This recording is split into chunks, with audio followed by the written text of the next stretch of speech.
Action. Bonjour, je m'appelle Loïc et je suis le créateur de Sismic et Mathieu, qui est notre chef de produit mobile. Et il sait parler même. Ouais. Et donc on a un prototype de Windows Phone ici. C'est vraiment un proto et il n'y en a pas beaucoup ici. Donc on est content de l'avoir. Et il y a Sismic dessus, qui n'est pas une maquette, c'est vraiment une appli qui a été construite. Tu veux faire la démo, Mathieu? Alors là, on va taper sur le tile Sismic pour lancer l'application. Donc il y a la Home Timeline qui va se charger. On peut scroller pour voir tous vos tweets et les tweets de vos amis. Si je tape en haut, ici je vais dans Replies. On va voir toutes les replies que j'ai eu, les mentions que j'ai eues sur Twitter. Donc on va aller dans celui-là par exemple.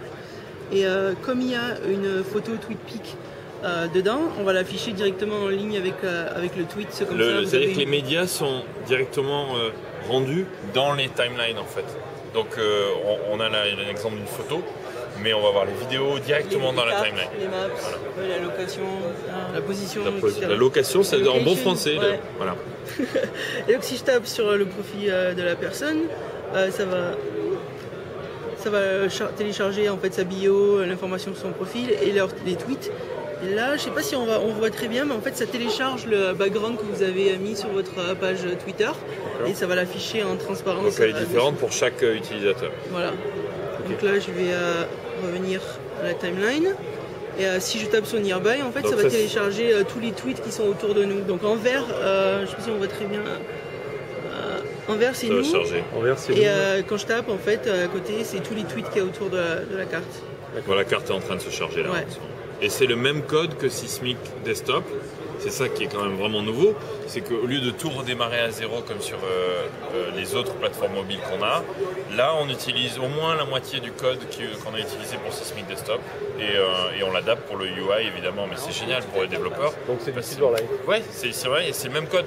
Donc au lieu de tout recommencer, donc c'est vraiment idéal en fait. Sismic.com.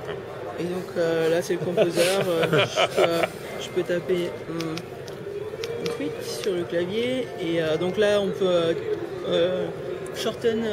raccourcir les liens en fait, ajouter la position, ajouter un média, donc une photo ou une vidéo directement avec la caméra. Et ils ont même une petite feature qui est encore en bêta là, c'est les smileys en fait. Vous allez avoir un attroupement dans 2 minutes, il y a des gens qui se rapprochent de partout. Voilà. Et voilà, Windows Phone. Et si on vient, voilà, là tu as et on peut, hop, tu vois, il vient de se rafraîchir, donc c'est vraiment, c'est mon compte qui est en live, voilà. C'est pour ça qu'il y a n'importe quoi sur mon compte Twitter, parce que Mathieu arrête pas de faire des tests avec. Donc ça sera disponible à la sortie du Windows Phone. Dès que le Windows Phone, voilà, on est l'un des tout premiers partenaires de Microsoft, on est ravis. Et ça va être dispo à la rentrée sur les premiers téléphones. En fait, nous on est prêts. Elle marche, parce que c'est le même code que desktop. Donc, voilà. Tout ce qu'on va ajouter sur desktop entre temps, on va pouvoir l'ajouter dans l'appli Windows. Et Sismic, donc Sismic Desktop va être aussi supporter plusieurs réseaux sociaux, pas que Twitter, mais ça va être la même chose. La beauté aussi là, c'est que chaque fois qu'on rajoute un réseau social, on va pouvoir l'avoir. Et la plateforme Sismic Desktop va être dispo au lancement de Silverlight 4, donc dans quelques semaines au mois d'avril, avec une architecture de plugins, pour que les gens puissent créer eux-mêmes leurs services à l'intérieur. Et ça va être assez intéressant aussi, je pense. D'accord. Et les services qui sont créés dans Sismic Desktop seront répercutés dans l'application Les services qu'on construit nous, la plupart, les services que créent les gens, on peut quand ils créent un plugin, ils peuvent aller sur Windows et sur Mac. Mais sur le téléphone, on pourra les adapter, mais c'est vraiment très nouveau quand même. Donc ils auront créé leur propre plugin, s'ils veulent sur Windows Phone, ils les développeront eux-mêmes. Oui, parce qu'en fait, à nouveau, c'est Silverlight. Donc s'ils l'ont fait pour le desktop, ils vont pouvoir le faire pour le Windows Phone. C'est le même code. Maintenant, l'intégrer à l'intérieur de Sismic, on n'a pas encore une plateforme sur le téléphone.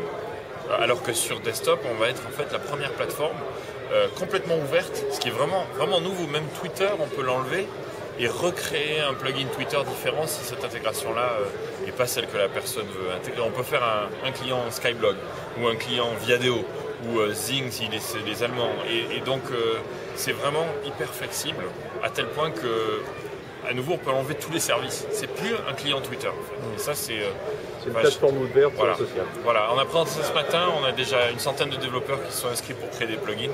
Donc on est très excités, comme on dit en bon français ici. Ok. Merci beaucoup. Merci à vous. Merci.